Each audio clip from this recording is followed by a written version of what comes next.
Hello and good morning. I think we are live for the second annual Traditional Skills Summit. Welcome, everybody. I see there are already like 1,500 people in the room.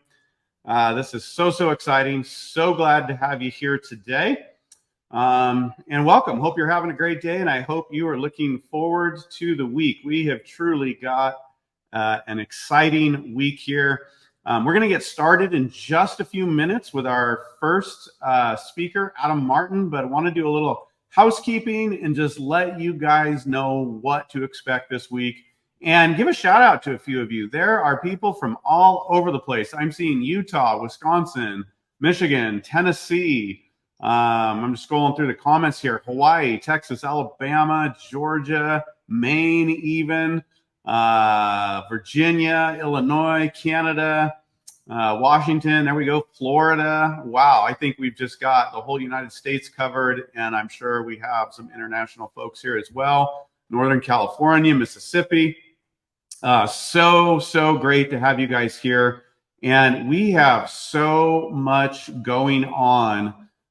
15 key speaking sessions.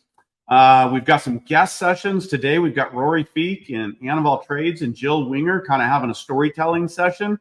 And we've got some of our sponsors doing some teaching sessions as well. So you guys make it to as many as you can, but do know that we have replays, free replays available for you. Those links will come out following day for the previous day's sessions, and they'll be available to you all week and for a few days after the summit so that you can check those out and catch up, because I know it's going to be hard to make it to all of them. Sometimes your internet fails. Sometimes you got to tend the pressure canner or the kids or whatever it is. So we're going to make this as accessible as we can all week and a few days after. You're also going to be able to purchase the summit in its entirety with some really cool downloads and some really cool stuff that I'll tell you about later. So know that too. If you want to own it and have it, there's going to be an opportunity for that, and I'll talk to you about that a little bit later in the next session. But we're here. We're going live now. We also have a whole bunch of giveaways. You guys, I am so excited, so thankful for our sponsors primarily, who have made it possible to be giving away around $20,000 of different types of gifts this week. I mean, some of the biggies are chicken coops, freeze dryers, grain mill, some electric fencing, to some traditional skills hats, to some lifetime memberships. What else? Some tickets to the Modern Homesteading Conference. So we'll be doing some of that here today. And in fact, you know what? I want to kick that off right now with a hat giveaway. We have not been able to make these hats available public yet, and we're starting this week by I'm going to give one away right now. And the way you win that is to enter, or the way you get a chance to win it is to enter the word summit in the chat. Just say summit. And for those of you that have been with us for a while and are used to these giveaways, it's usually a little bit different, but you just need to enter the word summit and you will automatically be entered. And I'll be able to give one of those hats away in a few minutes. So that's just to kind of kick it off. And today we're also going to be giving away some conference tickets and the magazine during this session, and something else really cool that relates to Adam's session and beekeeping. So you want to hang out for that. The rest of those are going to happen during the chat today. After this main session, we'll be doing a live Q&A, and that's where we're going to give away the rest of those. So make sure you stay and hang out for that. Let's see here. Let me check my notes, looking for any other housekeeping that I've got to do. I see people are still coming in, so I want to make sure and give everybody a chance to get in here. And you guys make sure you say hello in the chat. Let us know where you're from and how you're doing today. Let's see. Okay. I think we're doing pretty good.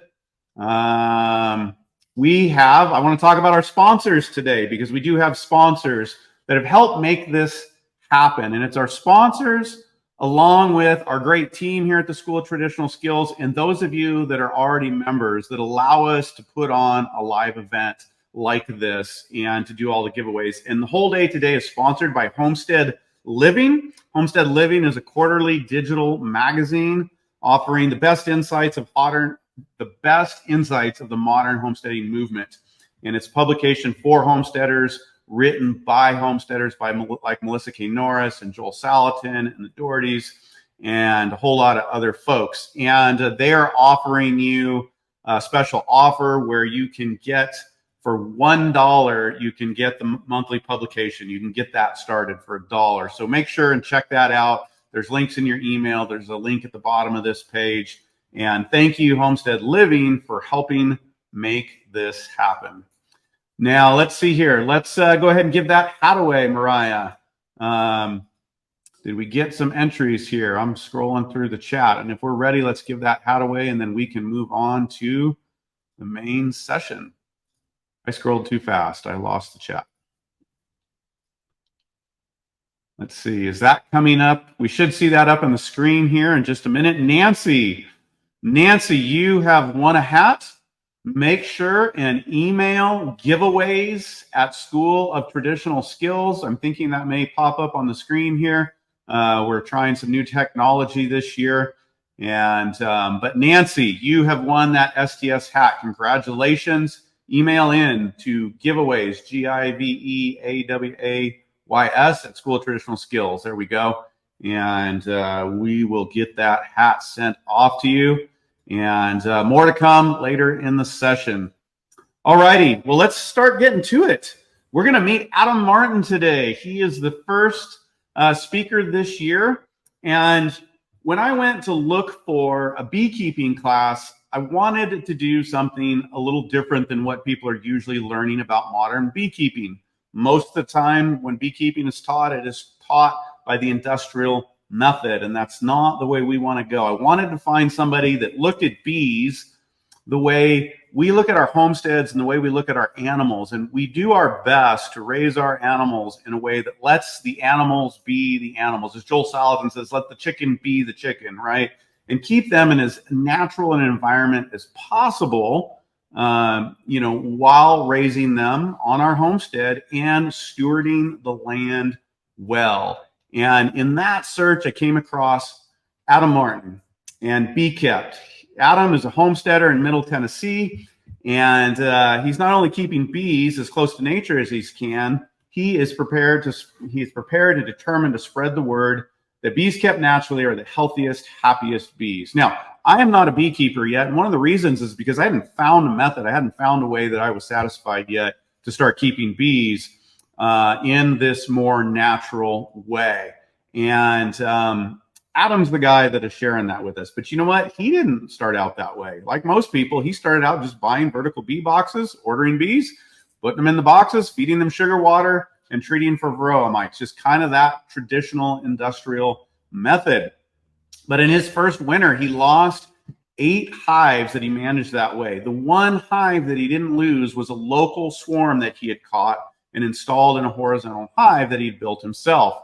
And that really spoke to him, and that really solidified the perspective that this orthodox industrial way of keeping bees, the way he was taught, wasn't the right way to go, that there was a simpler way that was closer to nature.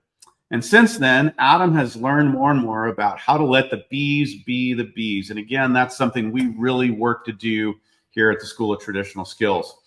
He also teaches classes at his own homestead so that more and more people will start to keep his bees this way. And he's taught a class for us for the School of Traditional Skills. We're going to be releasing that class in October.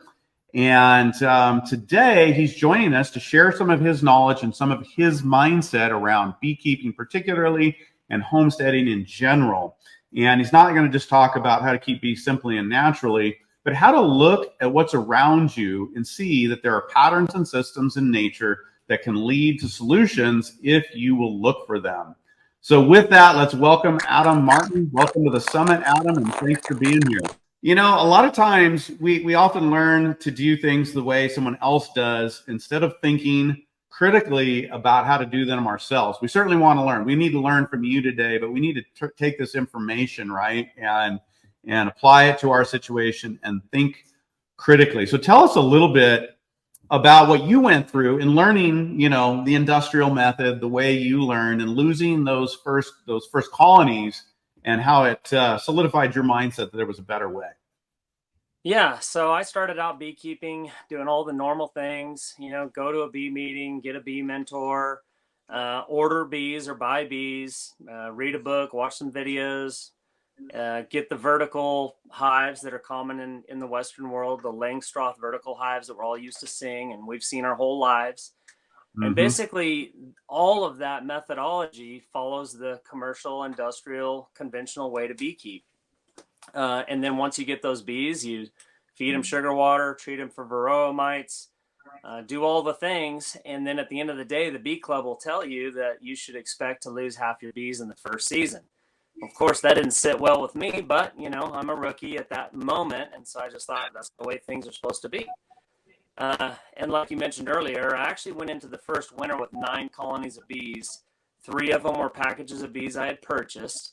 And one of those colonies was a monster swarm that I had caught that year, which I've got to give credit to the bee club. They're the ones that told me about swarm catching initially. So I had no idea that you could just catch bees on your back hill. So after I lost 8 out of 9 colonies that first season, and of course that was fairly devastating, I had already realized that there was more natural ways to keep bees. And I started finding some of the people out there that promote that type of beekeeping. At the same time, I realized that there's very few people out there that are doing this, especially in the Western world, that are keeping bees naturally. And I basically started teaching other people, families, homeschool groups, natural methods, especially when I realized how successful it could be. So that second season, I went into winter with 12 colonies and I came out with 8. So that's a lot better. And then the third season, I actually went in with 19 and came out with 16. So real quick, I realized that keeping bees naturally and sustainably is possible, despite what everybody else in the conventional world will tell you. I'll just ask a question. 50% loss, that's a bad return on investment for sure. Right. And so we want to do better than that. And I think it's very interesting. And this is something we got to understand as those of us that are trying to learn skills. A lot of the things we're taught are the industrial method. There's a whole nother discussion to whether that's the best way for industry to be doing it, but certainly industry makes it work. The industrial systems make that work. But these industrial methods often are not the best way. While they're certainly not usually environmentally sound, they're usually not the best way for us as homesteaders on the small scale to do things. Correct. And it's not sustainable. And that's what I realized really quickly is that to feed bees, to treat bees, to buy bees from outside of your area, God forbid if we had supply chain issues or if you couldn't run to Walmart and buy a pallet of sugar to feed your bees, what are you going to do, at the end of the day? And so just like you're saying, as far as all the rest of the animals on our property, we're trying to get to 0 inputs or the lowest amount of inputs as possible.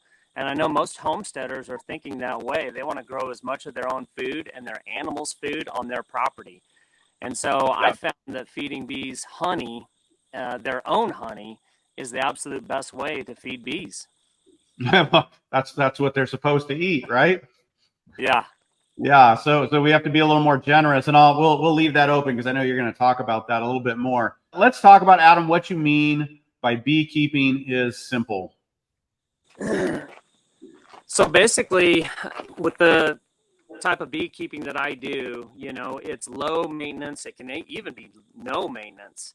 I'm not treating for varroa mites, so I'm not doing varroa mite checks. I don't do anything like that. I don't buy my bees anymore, and that's a big part of it, is catching local feral swarms of bees. The bees that you catch locally, first of all, they're free bees.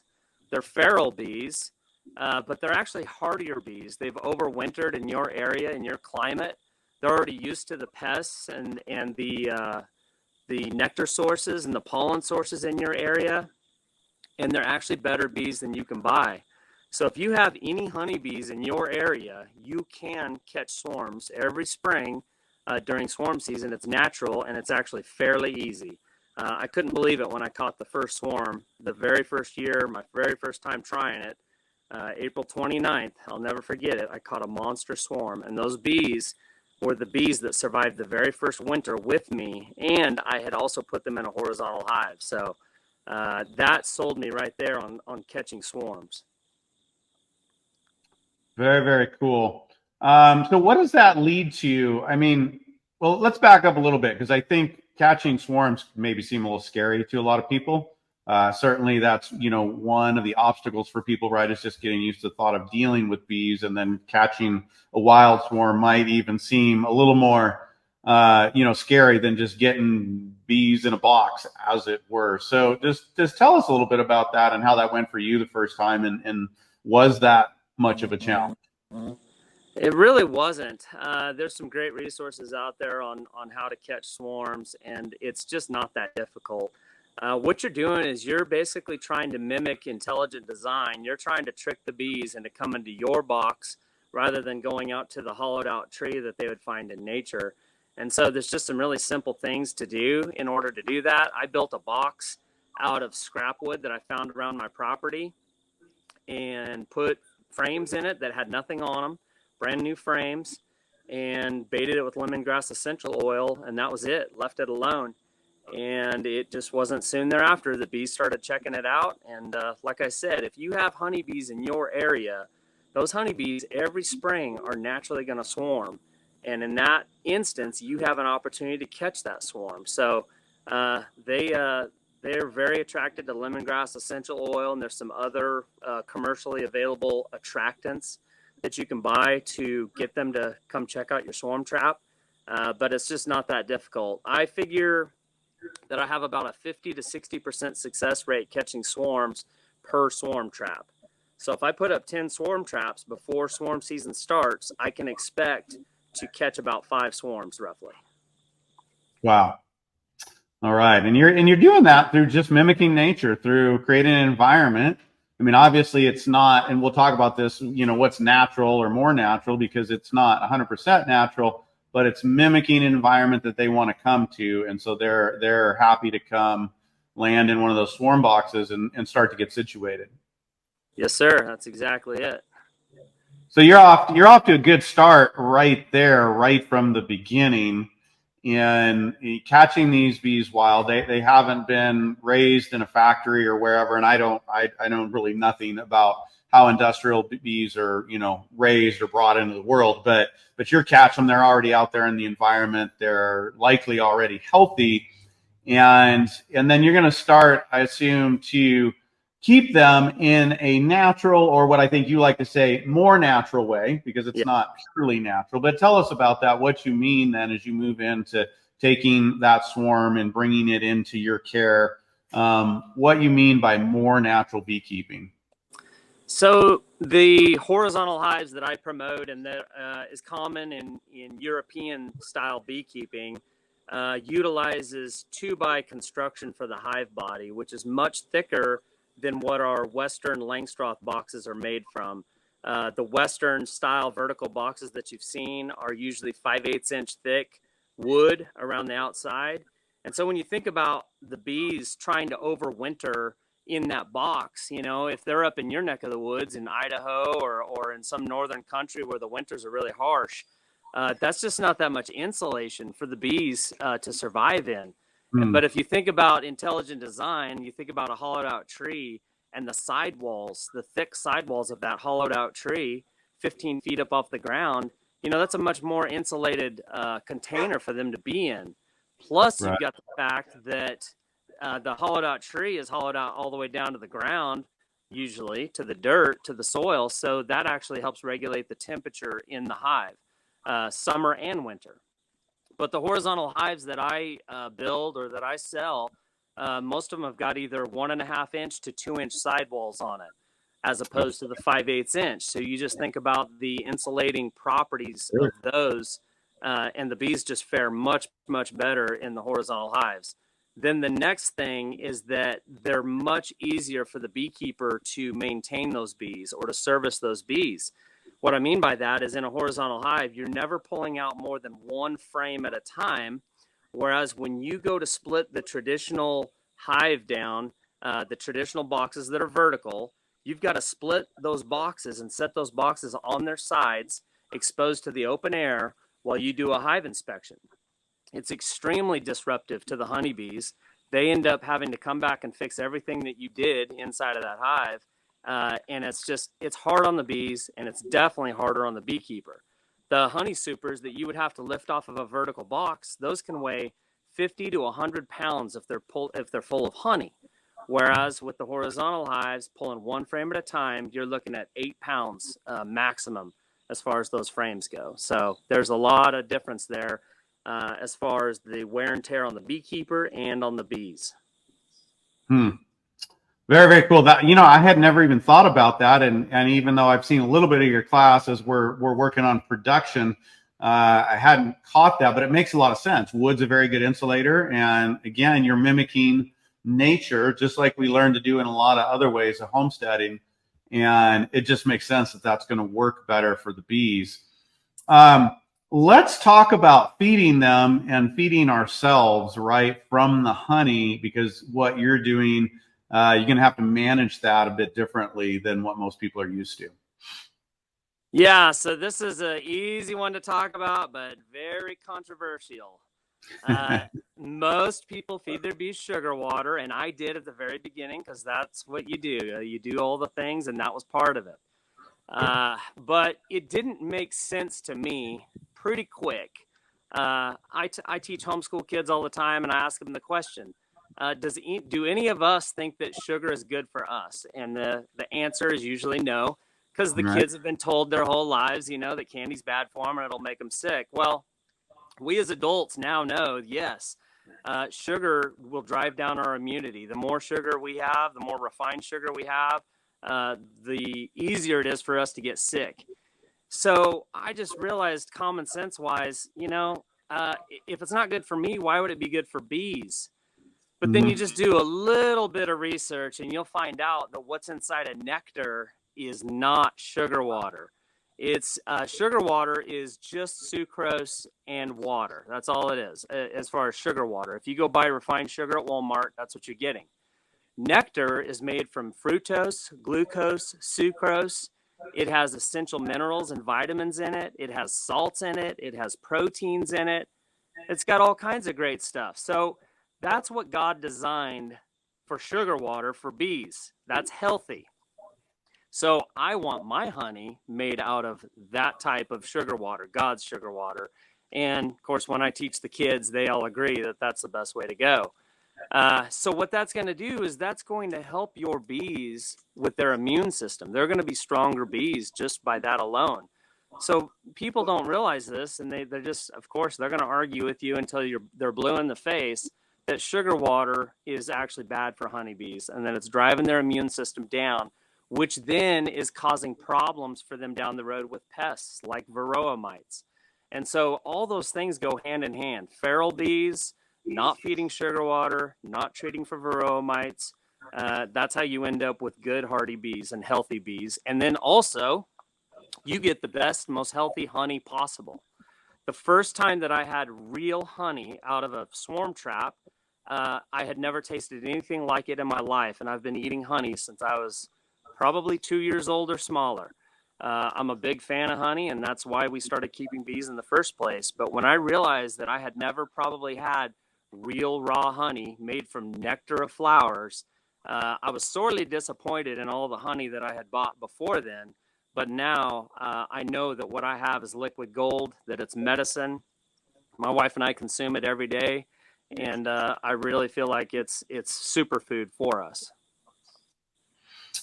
It's just, for me, I'm having a bit of an epiphany. It makes so much sense. Obviously, how we eat affects our health. We think about it when we're feeding our chickens or our cows out on pasture. A lot of us are familiar with grass-fed beef, right, as opposed to the CAFO feedlot grain-fed beef and feeding them what they're supposed to eat. And yet it's so easy to overlook right here with the bees and making sure they're fed something that's healthy, and how that translates not just to their health, but our own health in consuming the honey. Mm-hmm. That's it. You are what you eat, right? So if you're feeding your bees nothing but sugar water, you're going to end up with immune compromised honeybees that are going to struggle. I promise you. So why is this such a hard concept to take hold? I mean, at least in the United States, it's I know in other places this is kind of the no brainer that it sounds like as we're sitting here talking about it. Why do we have such a hard time getting a hold of this concept here in the Well, U.S.? I think that it's just like anything else.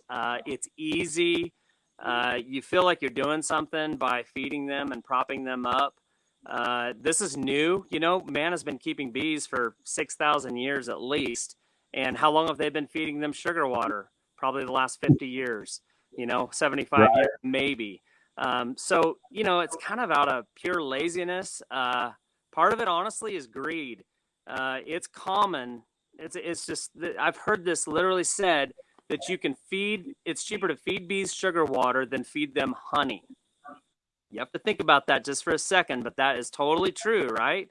And so a lot of these guys, they just think that because they've been told sugar water is just like nectar, it's the same thing, that they're going to feed their bees cheap sugar from Walmart and then steal all of the honey all the time and sell it to their neighbors for $20 a quart.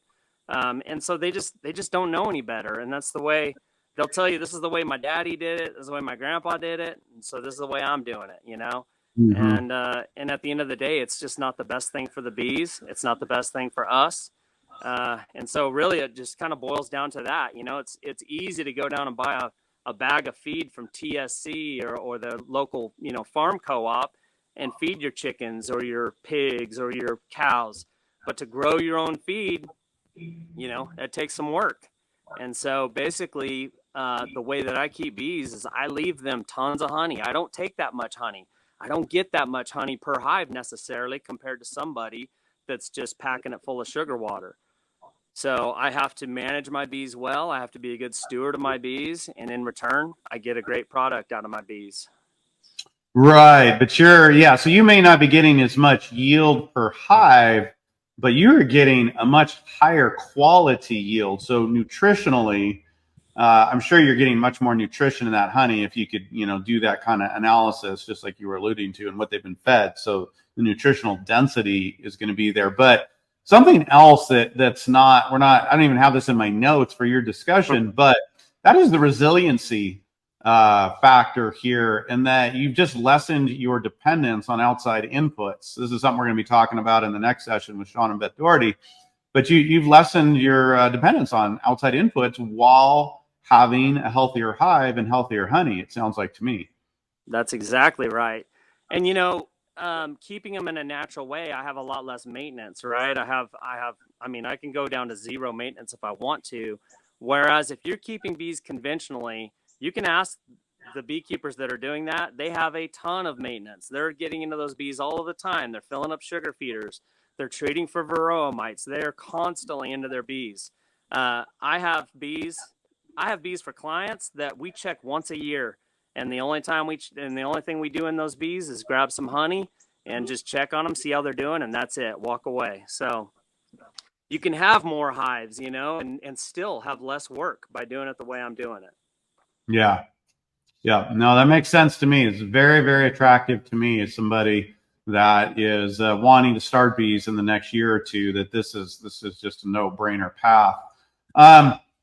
Let's talk a little bit bigger picture and how you solve problems, with beekeeping. But if you have other examples on your homestead, that's great too, by looking at patterns that lead to solutions. Of course, that's a permaculture principle, and it's a mindset that's very important for us. So just talk to me a little bit about patterns and how you problem solve. Well, I would say that, just basically, again, letting the bees be bees, letting the cows be cows, letting the pigs be pigs. We want to have animals that are hardy. We want to have animals that are going to take care of themselves. We want animals that are going to birth on their own. We don't have a vet. We don't want to have a vet. We want to have animals that can handle themselves. And so, our motto on our farm is that we're a get tough or die farm, and it's true. We take care of everything as good as we can, as naturally as we can. At the end of the day, we need hardy animals and hardy bees. The patterns, if you just start to implement that lifestyle or that outlook on everything that you're doing, you do start to end up with everything working together and doing what they do. You know, I go out and feed the pigs, and the chickens and the ducks get in right behind the pigs, and they're eating the they're eating the bugs off of the pigs. You know, I've seen people get online and talk about, what do you do for the what are they, the lice, I guess, that are on hogs? And I'm like, nothing. I throw my pig feed onto the hogs, and my chickens get up there and they have a buffet of pig feed and lice or whatever it is that's running around on those pigs, you know? Yeah. You know, so it's that type of thing. And then my chickens, they go and they kick through the cow patties, you know, and pull out all the recycled whatever that's in there, and they eat all the bugs. And my ducks are eating all the mosquitoes in the pig pond. And it's just round and round we go, you know? So the honeybees, they're busy pollinating, of course, our fruit trees or our garden, but they're also out there pollinating all the grasses, the white clover that's out there. They're pulling nectar out of that. And my cows are turning around and they've got forage for days. You know, our grass here in Middle Tennessee is still growing. It hasn't stopped growing this entire summer. But, you know, the bees are a big part of all of that. You know, everything's growing more and more bountiful, including the weeds, you know. But at the end of the day, that's all food for something. And so those are the patterns that we like to follow and that we appreciate. You know, I believe that we've been put here to be good stewards of what God's given us. And we've got this little 12 acres in the middle of Tennessee, and we're just doing as best as we can for what God's given us, and trying to be as best stewards as we can, and do it as naturally as we can, and ask him for guidance and wisdom when it comes to some of the problems that we face. Well, and that's just it. The patterns are there in nature. You know, there are solutions there for us when we turn to looking at doing things in harmony with the way things were made. There is a lot of abundance to create. There's a lot of resiliency, and the systems just work when you know, again, we'll look to that, the ordered design, if you will, and the way God made things to provide for us. And we've, in my opinion, we've gotten arrogant. Not that we can't develop new ideas and new technologies that are very helpful, but we tend to overlook a lot of times what's right in front of us and what's in nature, and solutions that just work from the patterns that are there. I'm thinking about people that maybe don't really want to keep bees, but are interested in a healthy ecosystem and stewarding the land well. And is there a benefit to keeping bees, even if you don't really want to mess with the bees, you don't really want to mess with the honey? Is that a valid and worthwhile concept? I believe so, 100%. You know, honeybees are superior pollinators. Yeah, we do have plenty of pollinators around, but the honeybees are just superior. They do a much better job, and they're very good at their work. So I do have clients that have got a hold of me. They want to put honeybees on their property. They want to do it my way, catch feral bees and stick them in a horizontal hive, set up a zero maintenance type system, and walk away and leave them alone. And they just love knowing that they've got their own honeybees coming and pollinating their flowers and taking care of their land and pollinating everything on their land. So, you know, there's quite an awareness out there these days with honeybees, and knowing that they're good for us, that they're good for the world, that we need them, and that they're such a blessing. And so there is absolutely room for that. And there's plenty of people that's what they want to do. They just want to have bees. They may not even eat honey, you know, but they want to know that they've got them, that they're helping the bees, you know, and helping give them a good home, and getting everything pollinated, blessing their neighbors with pollination. So. Sure. Yeah. That's just going to be better for the environment all the way around. I want to return to the catching the swarm. And this is kind of a personal question, but I know there are a lot of people that live fairly remote, and I live in an area surrounded by woods in North Idaho. I'm very confident in the way your beekeeping will work for us in the colder climates with these thicker hives. But I wonder about catching them. I've seen in 5 years like one honeybee. We have lots of wild pollinators. And we've been planting more clover, planting a lot more things that would bring in the pollinators and make a good habitat for bees, because that was definitely the challenge on our property when we started there 5 years ago. I guess, like, what do you need to know that you're going to be able to catch a wild swarm in your area? What signs do you need to look for to just have some surety in that? I've thought a little bit about that for sure. I know that we happen to live in a mecca for honeybees here in Middle Tennessee, that it's just not a hard summer, it's not a hard winter, and there's just a ton of forage. So it's really easy for them to exist here. But I tell people, if you have one honeybee, you've got 10,000 to 100,000 honeybees living somewhere near you. Honeybees go out to 3 miles to forage, and then they go back to their colony. So if you have one honeybee there in North Idaho, there's a colony living somewhere within 3 miles of you. And if you're the only person living inside of that 3 miles, then I would venture to say they're living in a tree somewhere out there in the middle of Idaho.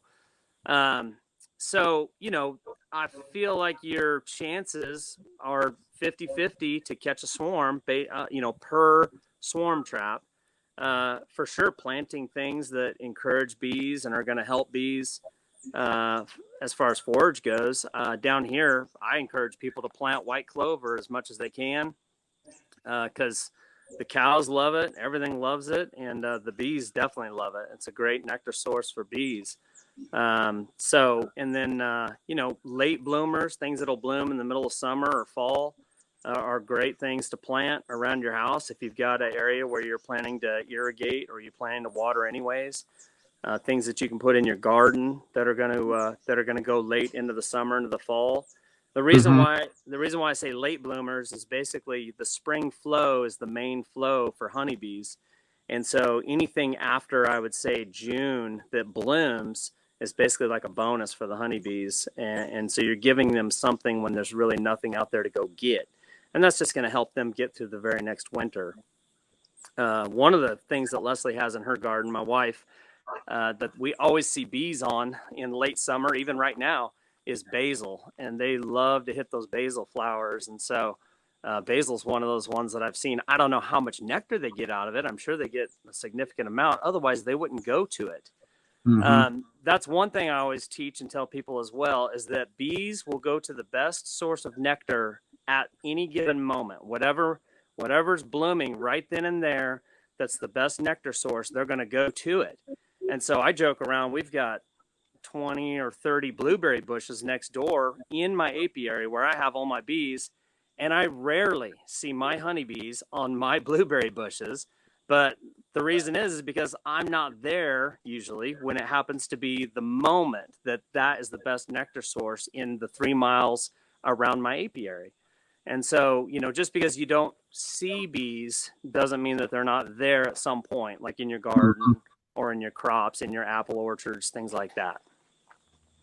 Yeah, that's interesting. You make me think, Joel Salatin talks about how the cows are going to always eat the ice cream first, right? They're going to go for those healthiest, which is usually the top of the grass, the top few inches of the grass, or the forage, where the highest sugar content is, the highest nutrient content is. And so I hadn't thought about that. But, unlike us, the animals are good at knowing, what's best for them out there in nature. And so that makes a lot of sense that the bees are gonna go to that. And so the more you can create a diversity of over time of flowering plants, that's going to draw the bees in, it's going to be better for the bees, but also, especially for our northern climates, it seems like it's probably going to help them a lot to be able to be pulling in nectar later in the season, not just that spring flow.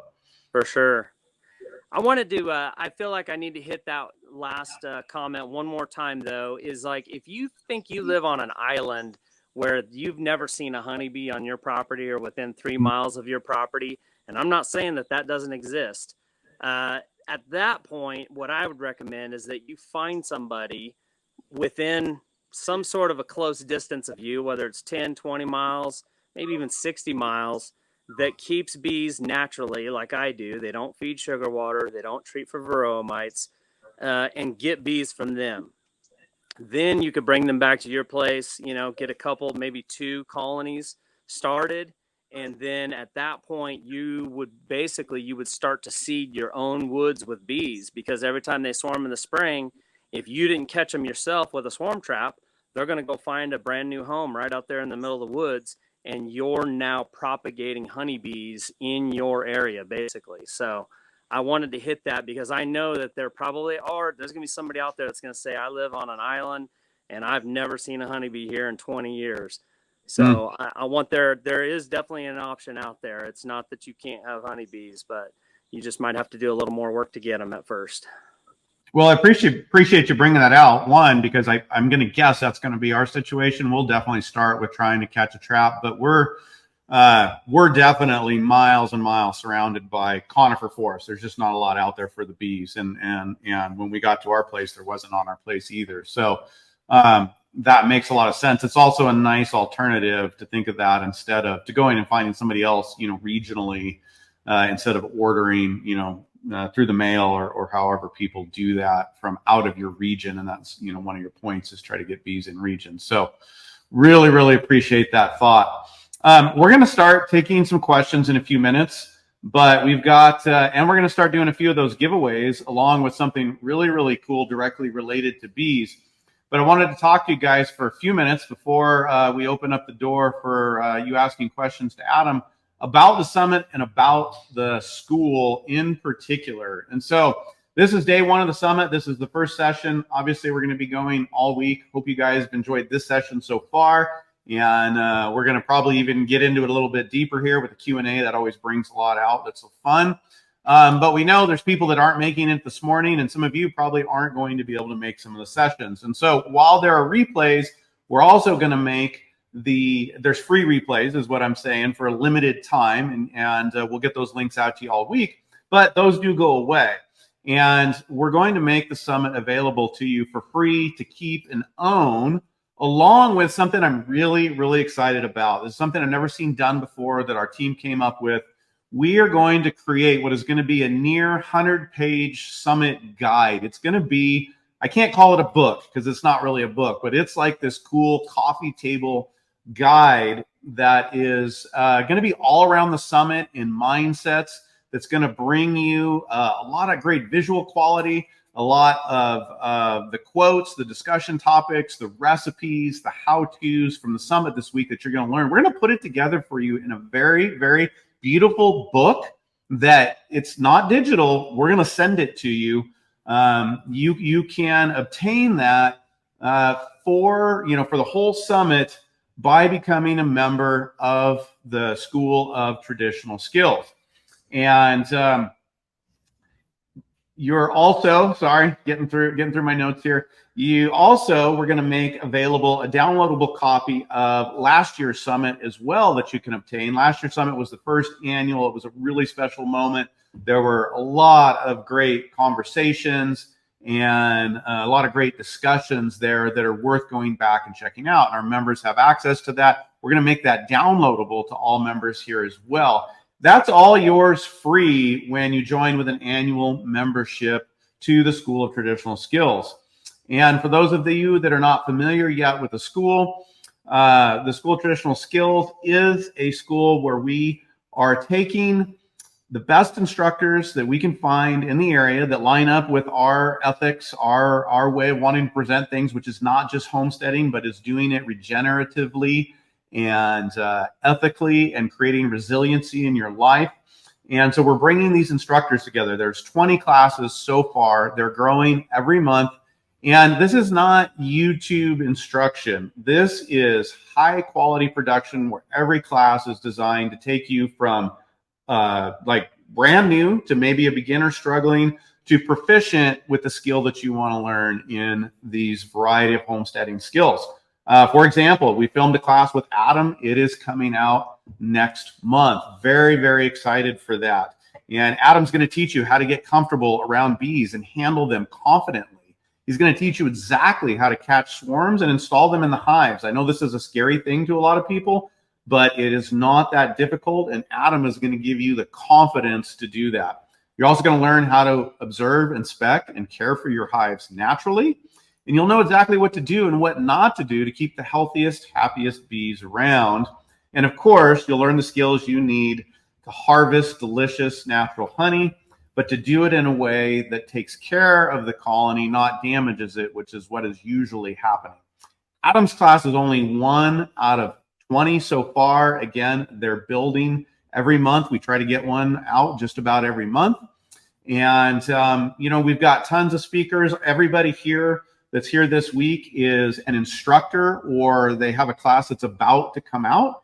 And we have a lot of other instructors that weren't even able to make it this week. So this is a great opportunity to get detailed step-by-step instructions in growing your own food, raising your own food, preserving it, cooking it. We've got some other classes on homestead design and different skills that we're building to help you on your homesteading journey. And along with the school, what I think is as valuable or more is our members only online community that we launched this year. And this is a very unique place on the internet of school members to come together and share the journey together of like-minded people. It's a safe place on the internet where you don't have to worry about talking about stuff like raw milk or herbal medicines or, you know, keeping bees naturally, which can be very controversial to some people. It's a safe place to explore these things and learn about them, to be encouraged in developing health, freedom, and security for yourself, your family, your community. You can ask questions there. You can bounce ideas around. Eventually, you're going to be able to help find people in your area that you'd like to talk to and get to know. That's part of what we're developing for people that want to be able to do that.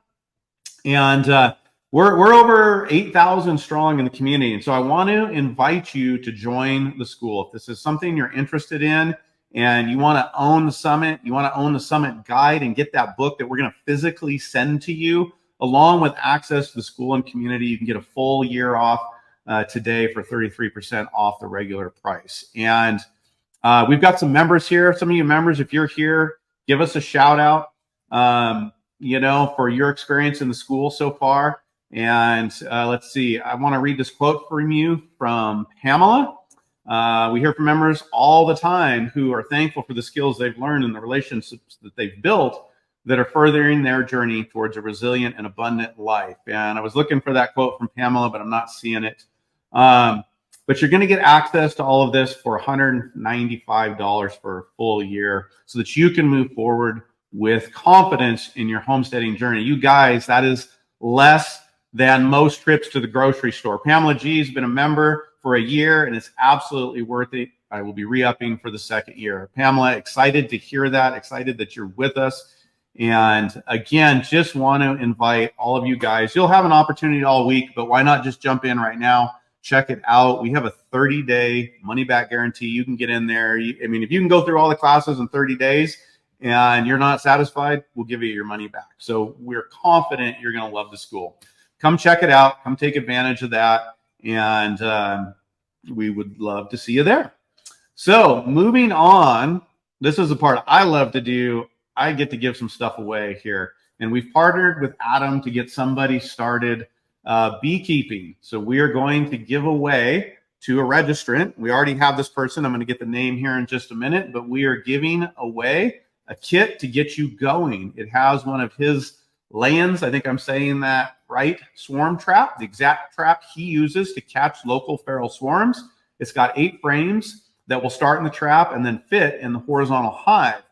There's lures to help attract those swarms and a hive tool that makes handling the frames so easy. He's also including one of his favorite books from his mentor, Dr. Leo Sharashkin. I hope I'm saying that right.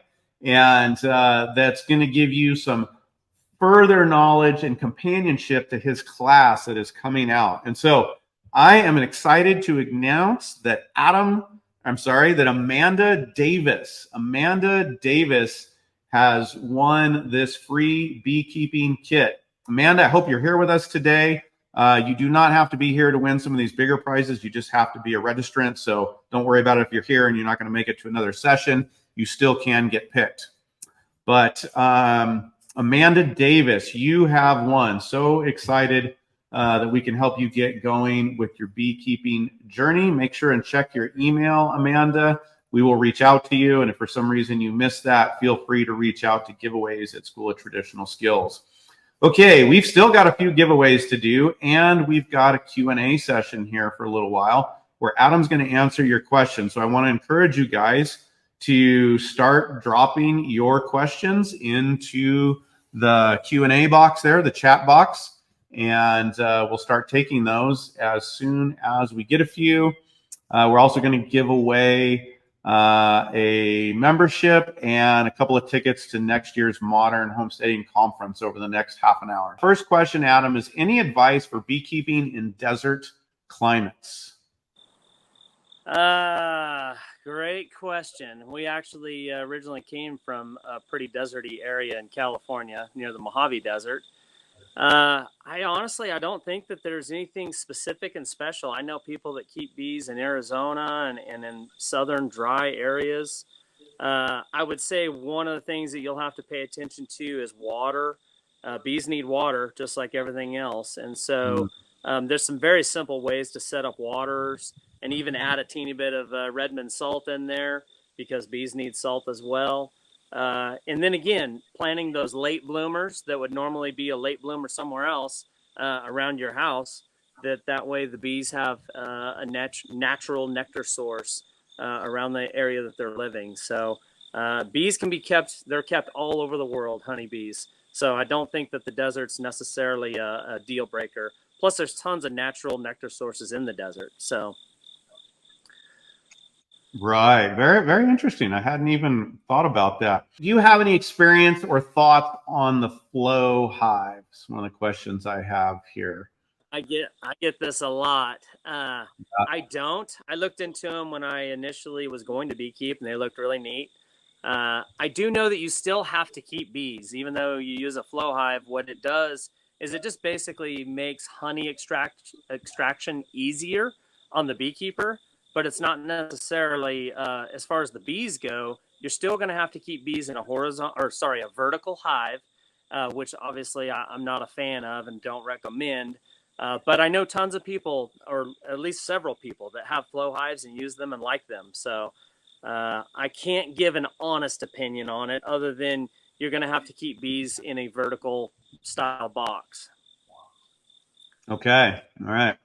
So talk to us about how you go about collecting the honey. How I know you cover it in your class, but we can go ahead and cover it here for a little bit to help people understand since you really are approaching it different. I mean, I don't know if the actual collecting is different, but it is a different approach. So let's talk about that for a few minutes, and if you can share that. Yeah, so the number one thing, and any mentor will tell you this, that when you get bees, switch them, you buy them from somebody. How you get bees, you basically are going to not take anything from them for at least that first year. And that way they get through that first winter. You don't have success keeping bees until you get past that first winter. And if you took something from them before that first winter and they starve to death or something catastrophic happens, you're going to feel like it was your fault, and we just don't even want to go there.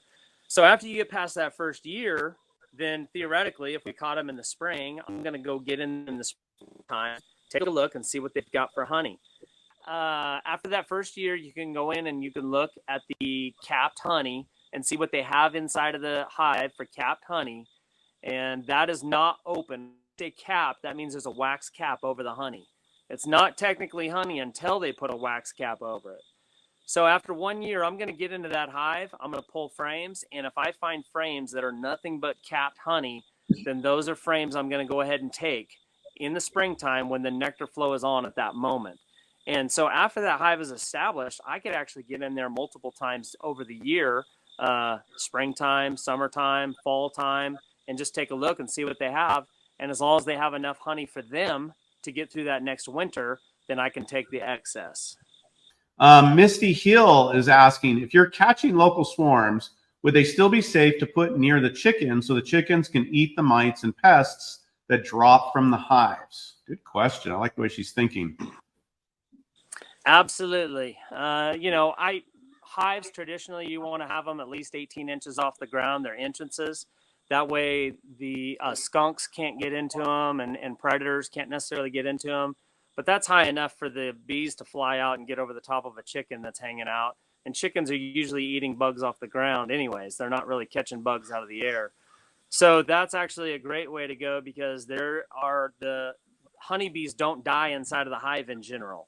They actually die outside of the hive. And then honeybees will clean the hive. If one of the bees inside of the hive dies, they'll actually drag them out the front door and kick them off the edge. And if a chicken was right there, then that's protein for the chicken. So it's a great way to recycle, honeybees. And then also, if there's pests inside of that hive, like hive beetles, the bees will wrangle them and they'll actually kick them out the door as well. Hive beetles, I call them honey pirates, and they're in there just trying to steal honey. And so the honeybees will kick them out. Well, if there's a chicken there, then that's food for the chicken. So yeah, I think that's a great thought and great idea. Does it by chance work the other way? So if you set up a system, with chickens, with the hives interrelated to your chicken system, are the chickens in any way helping prevent? So they're definitely help clean up, is what I hear you saying.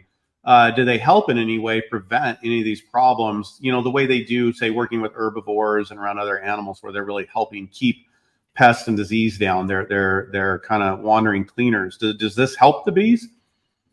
Yeah, so actually it does with the hive beetles in particular. The hive beetle larvae can be born inside of the hive, but they're commonly born or hatched out in the grass below the hive. And so if you've got chickens below the hive always scratching around and kicking up the dirt and sifting through there and taking care of any hive beetle larvae underneath the hive, I have heard of people using that as a mitigation for a hive beetle problem. So Brittany is asking, we have heard it is unsafe to keep bees when you have young children because bees can be territorial. Is that true? I would say no. Bees, what they do is they pretty much protect the 10-foot radius in front of their hive, in front of their entrance. Okay. They can get aggressive from time to time, depending on what's going on inside the colony and the time of the year. So, if I had kids, we would definitely think about creating a buffer zone or putting them somewhere where the kids aren't going to be playing right in front of the hive. But that's really the biggest thing that you want to look out for, is just making sure you're keeping that area clear and not having anybody walk in front of the hive. Lewis asks, I understand you feed your bees with nectar or honey. How do you feed it to them? Do you put it on a frame or in a vertical feeder? So again, I know you go into this in your class, and I'll encourage all of you to go see that to get like really step by step. But go ahead, Adam, and take a few minutes to talk to us about how you feed the bees. Yeah, so the number one thing you do is you make sure you leave them plenty of honey to where you never have to feed the bees. But if we had a hard dearth, a hard summer where everything died off really early and it got dry and there was nothing for the bees to eat, and let's say that I was concerned, maybe even just a little bit, what you could do is you could cut up some watermelons or cantaloupe, some sort of sweet fruit that's got plenty of water in it, throw it out in front of the hives, and the bees, if they want it, they'll cover it up and get everything out of it. The next thing that I'll do is, if I have excess honey that we're not going to use, I could actually take a frame or two of honey and stick it in the freezer for an emergency purpose down the road. It'll store just fine like that in the freezer. The next thing that I'll do is, if I go to extract, and let's say I lose a colony over the winter for some unknown reason, I can't figure it out, but I lose a colony, but I've got all the honey. I could take that honey, I could extract that honey, and then I could immediately, if it's a sunny and 55 to 60 degree day, I could put those frames out in the out somewhere on our farm, and the bees would find it. They would come and they'd take all the little bits of honey off of those extracted frames and take it back to their hive. So there's some things that you can do to mitigate that a little bit if you're concerned. Another thing is, if you have multiple hives, and let's say one seems like it might be short on honey, you could borrow a frame from another hive that's full of honey and put it in that colony that you think might be short on honey. As far as nectar and those sorts of things, I let the bees be the bees. So the bees have got to go out there and they've got to work. They've got to get their nectar and bring it back and turn it into honey. That's their food, and they're in charge of bringing their own food to the game. So yeah, that it sounds like if you're doing things well, the vast majority of the time, you're just gonna let the bees are doing what the bees do. They're gonna eat their honey when they need it, and unless there's some extreme conditions, that's going to take care of it. So again, that's building in resiliency, low cost. This is how we like to do things. This is just the way things work really, really well. Let's see here. You guys go ahead and stop stop putting Summit in the chat if you would. We've got it down, and we want to make sure people have the opportunity to keep getting their questions in there. So the selections have been made, and we want to clear the chat out so that questions can continue to get through. Thanks for that. And I'm going to answer one more question, and then I will get to one of the winners here. Let's see here. Annie is asking, what was the oil you used for catching the bees? So the secret oil that I use for the attractant is lemongrass essential oil. And it's extremely attractive to the bees. It mimics bee pheromone. If you happen to wear anything that has lemongrass essential oil on your skin, like a lotion or something like that, don't be surprised when you've got honeybees checking you out to see if maybe you're a queen honeybee. So I usually like to warn people about that. But just a little bit of lemongrass essential oil inside of the hive will attract bees from 3 miles away. Okay, good. Simple. You guys, we don't have to make things too complicated. Lisa is asking, in a more natural hive setting, can someone allergic keep bees? Are they calmer? So if you're anaphylactic allergic, I would highly recommend not keeping bees. Pay somebody else to keep bees, or have one of your family members keep bees for you. But if you're not anaphylactic allergic, for sure you can keep bees, and keeping them the way I do, without getting into the bees all the time, with the minimum amount of disturbance to the bees. I get away with keeping bees a lot with just my hat and glasses on with no veil, and I do it all the time. You're going to see in the upcoming class that that's basically how I keep bees. Unless I think that I'm going to get into a situation where they're going to be stingy, or where I'm doing something a little more invasive, I'm basically just going to wear my hat and my glasses and t-shirt and pants and get into the bees. So all that to say, depending on the allergy, you can keep bees even if you're a little allergic. But if you're anaphylactic allergic, that's a whole different ball game, and I wouldn't want to take that risk.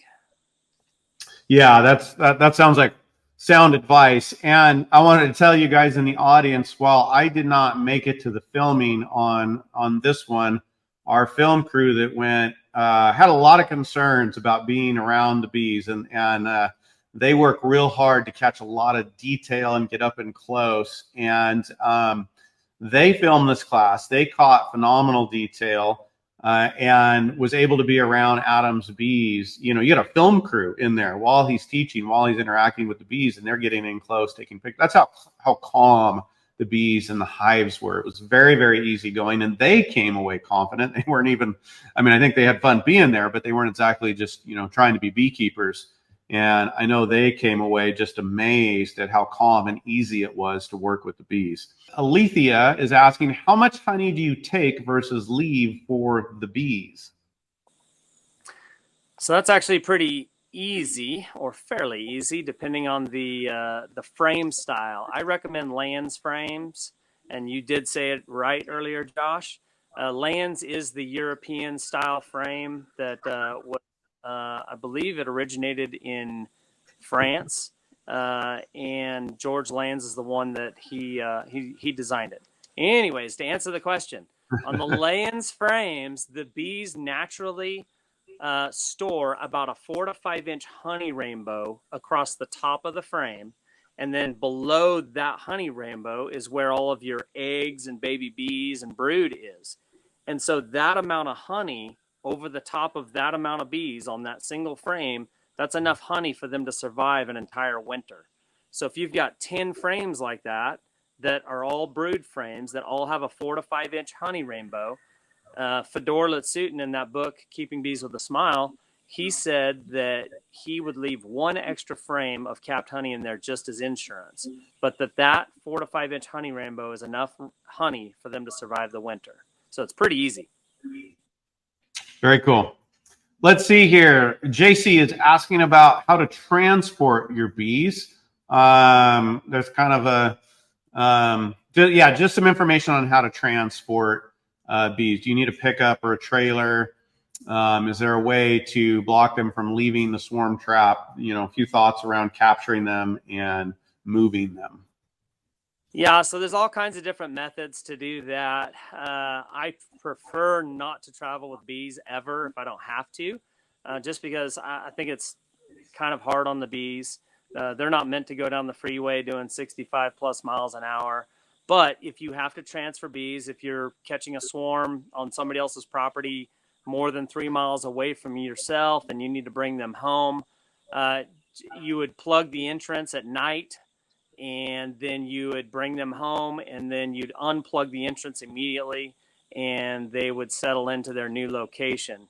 I did have a funny one last year. I went and caught a swarm in downtown Columbia, Tennessee, and all I had in my car was a Trader Joe's insulated cool bag. And I went to this house. I didn't have any protective equipment. I snipped a branch off this bush, and I stuck that entire branch inside of that cold bag. I set it right on the seat of my Volkswagen Golf and drove home. And I prayed for a state trooper to pull me over so that he could see what I was doing, he or she. And it didn't happen, but I've got a great video of that where I'm riding next to probably 30,000 honeybees, and the lid was open on it the whole time, and I got them home with no stings or anything. So you'd be surprised at how gentle bees can be. That is confidence, and that is why we decided to work with Adam to teach, you know, the class here at the school, because he can help you guys starting from zero if you have no experience, work with these bees and confidently, you know, get your honey and take care of the bees and just feel really, really good about it. That is so cool. Let's see, a couple questions about the school. Does a year of the school mean a full year, or do we have to start over in January? Heidi, no, it is a full year from the time you purchase 12 full months annual membership, and it's renewable. It renews every year unless you decide you're ready to be done or you've gotten all the value out of it. But it is for a full year. You get everything that comes out during that year, access to the community. There is a monthly option. Want to let you guys know that. Really encourage you to go for the annual. It's a better price value for the year than the monthly is, and you get the downloadable. You get the summit guide that we're calling it, this booklet. I want to call it a book because it's almost there, but it's not technically. But for the annual and the lifetime members, we are going to send that to you. And for those of you that are already members, I want you to know we're going to be sending that to you as well. So if you are already a member, you're going to get this as well once we get it produced. It's going to take us several weeks after the summit to get that together and get it mailed out. But you get that, and you can download both the last 2 years summit and own them as well. With the monthly, you have access to them. But there is a monthly option for you. Let's see here. Yes, lifetime members are eligible for the summit guide. All members, when we put this out this year, everybody that is a member, an annual or a lifetime member will get the physical copy sent to you, as long as you provide us with your address. Of course, we need that to be able to do that. So let's see, moving on here. I know we're running out of time and want to get to some more questions. How long can bees live healthily in your hive, in one of these hives? How long do they live, or what's that life cycle like? Ken is asking. So bees can live in their natural state for a very long time and continue to just basically requeen, meaning they'll have a queen get older, they will supersede that queen with a new princess, and they'll just continue to renew their hive. They'll naturally swarm every spring, meaning half the bees will leave with the original queen while they raise a brand new queen in the hive, and continue to just do that year after year. So I've heard of bees being inside of the same place for 20 years. I have rehabbed hives that, somebody called me up and said, hey, this hive's out in the back 40 and it's been there for as long as we can remember, or it's been there for 7 years.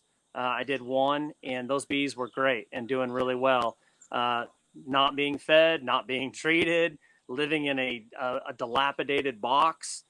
So to me, you can set it up and do this natural sustainable beekeeping in a horizontal hive, and the bees can survive for a really long time. I don't think that there's a limit on it. All right. How far away should hives be from the house, or I saw somewhere else, say from your neighbor's fence, or just give us some guidelines on where to put the hives. So the biggest thing is that 10-foot buffer zone. So I've talked to people that live in subdivisions, that want to throw a hive box right on the side of their house, and they've got a fence that's 5 feet from where they want to put the hive. Well, those bees, they'll fly out and they'll fly straight up. They'll figure it out in a hurry. So they'll kind of adapt to wherever you decide to put them. For safety's sake and depending on where people are at, you just want to keep that in mind. I have bees right here in our front yard, and we have guests pull up next to the tree, and half the time they don't even know that there's bees right on the other side of the tree coming and going. So, as long as they're respecting that 10-foot radius out in front, the no walk zone is what I call it. In general, you can kind of get away with whatever you want. I've heard of bees being kept in downtown Dallas on top of skyscrapers. I'm crazy enough to where if I lived in a condo on the third story, I'd put a beehive right out on the balcony, and do bees that way. So bees are extremely adaptable, and then it's really your comfort level and what you want to do with your neighbors. I always tell people this too: if I'm going to get bees and I'm worried about my neighbors, first thing you do is go talk to your neighbors and ask them how much they like honey, because the next thing you're going to say is, well, I'm going to get honeybees and I'll share some of that honey. Don't tell them it's going to take at least a year, but just tell them they're going to get some honey out of the deal if they're good neighbors. So Good things come to those who wait. Let's see here. Lots of questions about bees and mites. Are, in traditional beekeeping, in industrial beekeeping, mites are a big issue. Are they much of an issue for you in this more natural method? Because I don't test for mites, I don't know what my mite loads are. Do I have mites in my bees? Most likely I do. Mites are basically a bee tick, and it's just like, do the deer in the woods behind me have ticks? Yeah, they probably do, and there's nothing I'm going to do about that. So because I'm a treatment-free beekeeper, I'm not going to test for mites.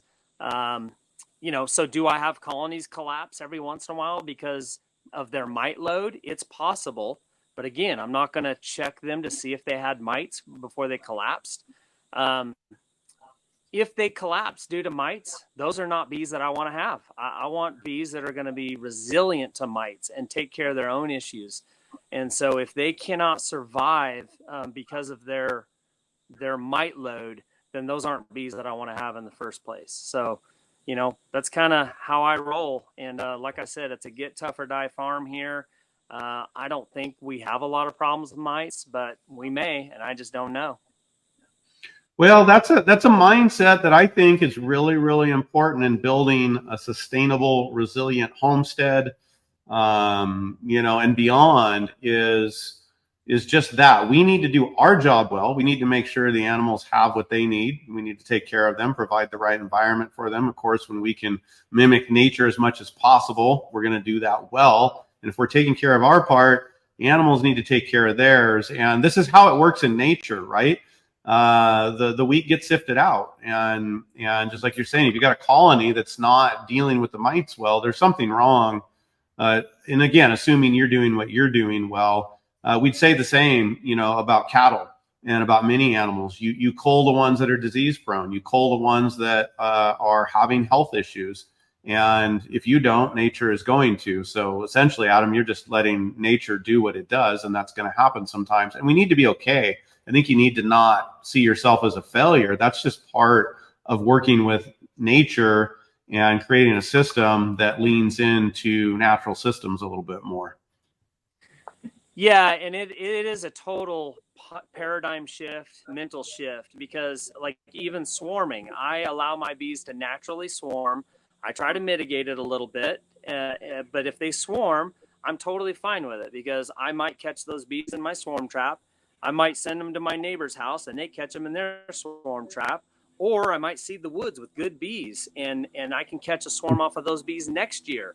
But if you go the conventional orthodox, bee club way, they're always going to talk about how you just lost your bees, and they're going to talk about, how bad swarming is. But it's totally natural and normal, and it's actually healthy for the colony to do that.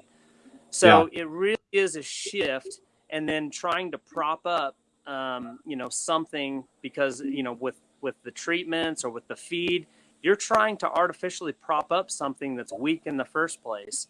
Therefore, should we be doing that? And in my opinion, for sustainable natural beekeeping and for the homesteader, that's just not sustainable. It's not natural, and we need to try to steer away from that as much as we can.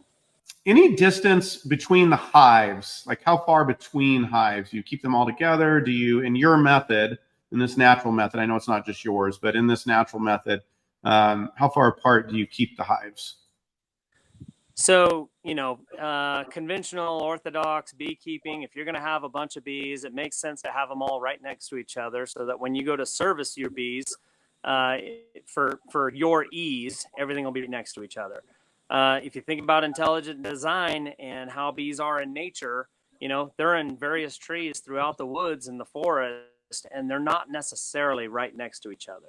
So I prefer to pick out a tree on my property that I want to have bees at the base of that tree, and I'm going to go catch bees in that tree, and then I'm going to transfer them to their forever home at the base of the tree, and that's where they're going to stay for the rest of their lives, is at the base of that tree. But that's getting into the class, and they need to get a membership and see the class, because I'm going to get into that big time. Yeah, and that's, as we're getting ready to wrap up, that's just it. We only have so much time today. There's still nearly 5,000 people here, and I know you have lots of questions. We obviously just are limited.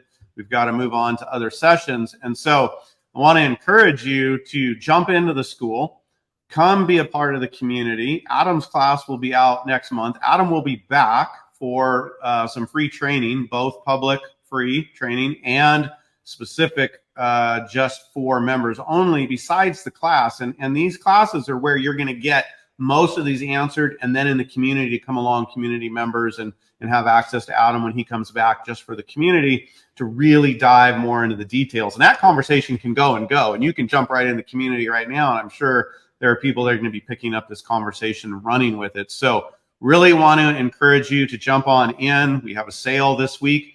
It's the lowest price of the year, and will be the lowest price until the next summit, more than likely. And so it's a great time to become a member if you've been thinking about it for a while or you're new to the school. It's been great having Adam here. Adam's going to be back Wednesday night with us for a roundtable with a few other folks, and that will be all for you guys, all Q&A. So I'm sure we'll take some more bee questions then. So just as you're thinking through this, know that we'll be back with Adam on Wednesday. And of course, we got a lot of sessions between now and then. Next up here in just a couple hours is Sean and Beth Doherty. They have become friends of mine over this last year, and getting to work with them, just amazing, amazing people that you want to get to know, and bringing the mindset about, making a living on your homestead and how to make homesteading work, and the mindsets that you need. This is going to be highly, highly valuable for those of you that are trying to put together the modern life with a homesteading life, or you're thinking about making a living from your homestead. Very, very valuable. This afternoon, there's a session which I will not be at. You're going to get to meet Bo, who manages our member community, and he's hosting Rory Feek, really exciting, Ann of All Trades, and Jill Winger for a great kind of fireside type chat, talking about homesteading mindsets. And then tonight, Justin Rhodes and I will be hanging out talking about homesteading with chronic illness. And you may or may not have chronic illness, but we all face challenges in living this homesteading life and keeping it going while facing these various challenges. And Justin has a lot of real world experience in dealing with some very ongoing, regular, challenging situations while still running a thriving homestead and raising a family. So really want to encourage you to make it to that. Of course, there will be giveaways during that whole time. Some of those giveaways are for anybody that's registered for the summit. Some of those you've got to be there, so make it if you can. But if you can't, totally understand. We'll have the replay for you. And of course, if you join us this week, you will end up being able to download and own the summit along with this book that we're going to produce and send you. So hope to see you at the next session. Hope to see you in the school. And have a great break here. I'm going to go take a break until we get to hang out with Sean and Beth. Great hanging with you all. Adam, thanks for hanging out with us today. I look forward to seeing you on Wednesday.